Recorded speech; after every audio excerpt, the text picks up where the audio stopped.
Welcome back to the shop. I'm Jason, and today we are continuing our maintenance series on my parents' 2022 Tremor F250 with the 7.3 Godzilla. Today what we're going to be doing is we're going to be replacing the spark plugs, which isn't that terrible of a job. Now, spark plugs are technically a 100,000 mile item. Unless you have severe duty use, then they recommend 60,000 miles. In previous episodes, we talked about not knowing what was done maintenance-wise to this truck.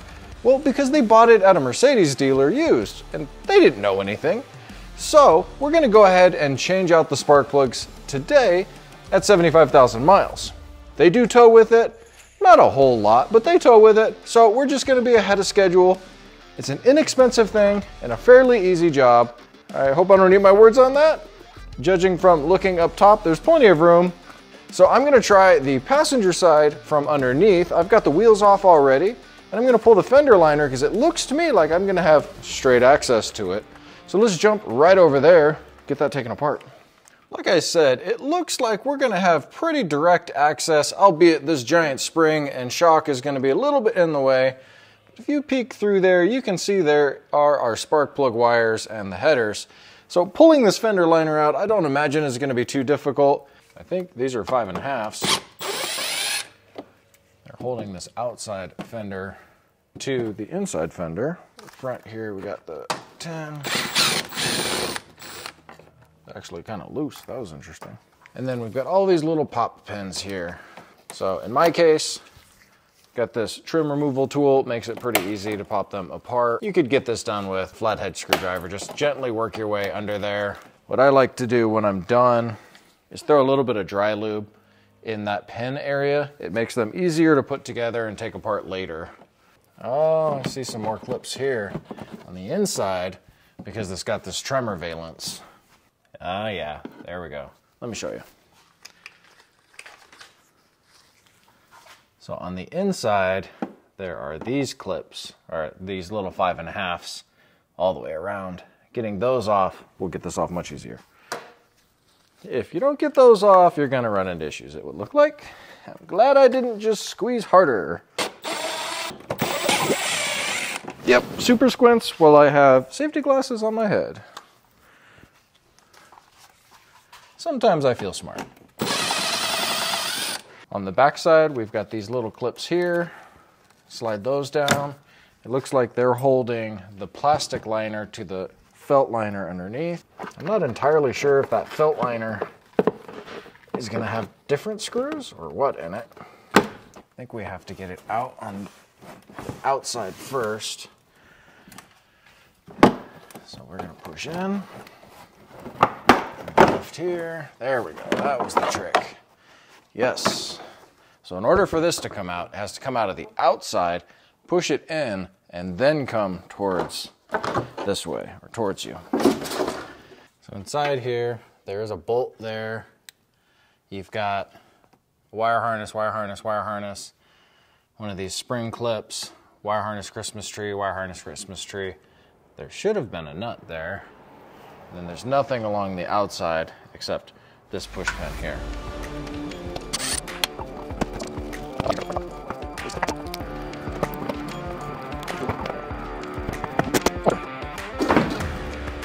Hoo-wee! Look at all that access we got now. These were those harnesses that were clipped in from underneath. Easy peasy. All right, I feel a lot better about that now. I stick my whole head in here. And I can get right down on all of these guys. I don't have to worry about the heater hoses or nothing. Get nice firm grip, good torque on these. I feel good about that. Why not start with the easiest plug? So we're gonna go all the way to the back here. I'm going to gently twist these wires while pulling back. There we go. Make sure that I don't damage them at all. There should not be a lot of torque on these. The factory spec is 15 Newton meters. I pulled up the repair or installation instructions for the performance coils and wires, and it gives you the spark plug torque.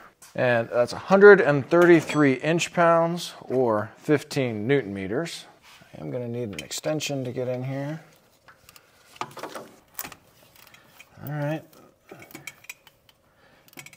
That was nice, not very tight at all.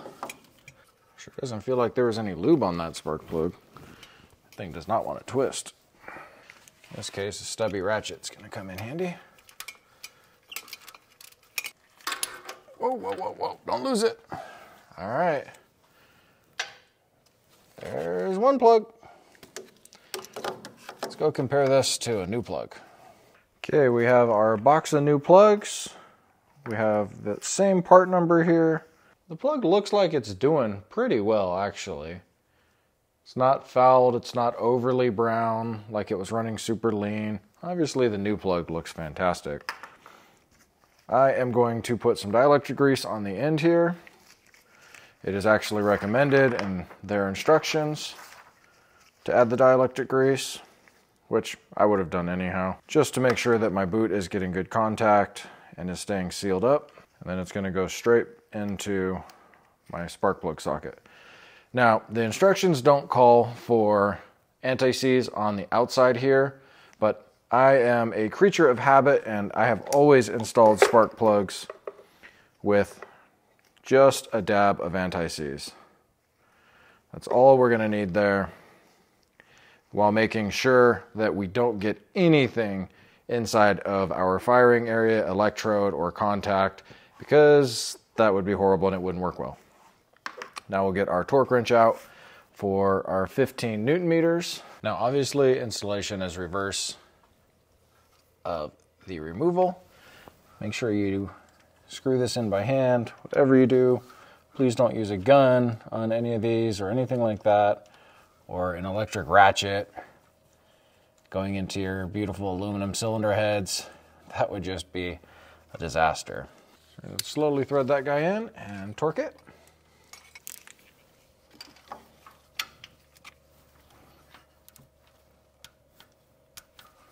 Okay, that's it. Now we can put our plug wire back on. Make sure we feel it engage. Okay, there wasn't really an audible click, but I could feel it. Now these wires are prone to failure, so take a look at them, see if they look burnt or crisp or anything like that. I'm going to get these other three pulled and installed, and if I run into any problems, I'll kick the camera back on and show you what I find. Okay, that really wasn't that bad. Would it have been easier from the top? Probably. I'll be able to determine better when I do the other side. I'll do the other side from the top just for reference sake, even though I don't really want to. The forward spark plug was definitely the hardest because it's hidden back behind this spring perch here. So trying to reach around blind and see where everything is with my fingers, that took a little bit of extra work. And trying to get my torque wrench set up on there straight. All in all, it was pretty easy. I can see looking up, there is plenty of room from the top. But hey, I like to see what's what and experiment. Now I know, this works, but it's probably easier up there. I'm going to put this back together and we'll move on to the other side. Over here on the driver's side, we've got our spark plugs to attend to. And looking down in here, there is a significant amount of space. When we go over to the passenger side, there is a bit more obstruction, which is why I did it from the bottom. Albeit, I can reach down and through here, but man, you gotta have arms like Shaquille O'Neal to reach all the way to the back there, or you gotta crawl all the way across the top of the motor. It just seems like this side, well, yes, the cylinders are just as far back. I'll be able to reach a little bit easier without anything in the way. Let's hope that that's the truth. Same as the other side, we're gonna try to just pry back slowly. All right, that one's off. Probably don't wanna put that on the positive terminal, even though it's covered on the alternator, but live your life risky. There we go. Fat dude in the engine with his legs in the air.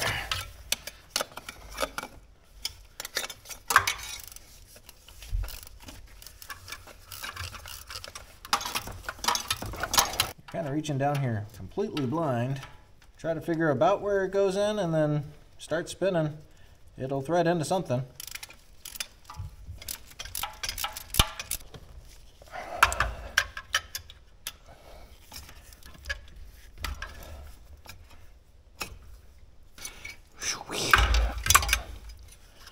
Again, same story on these plug wires. Get them all the way in. Make sure you feel it click and seat. Make sure it's not on an exhaust duct. Hoo-ah. Boy, am I glad this isn't a V12 or something. Spark plugs are in. Let's start it up, see how she sounds.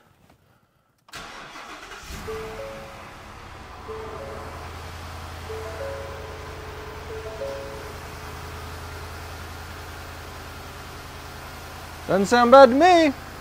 It's got the cold start, high idle. Cool. We'll let her warm up and then be off on the road. Well, I'm not exactly sure which was easier. Okay, I take that back. I think it was easier for me to do the plugs from the bottom on the passenger side. On the driver's side, doing the plugs from the top, man, is that a reach. You got to climb all the way up in the engine to get those plugs, at least the back two, without breaking anything.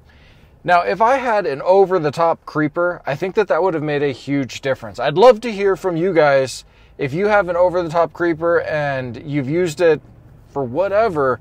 How well does it work? Is it going to support me? I'm 280 pounds.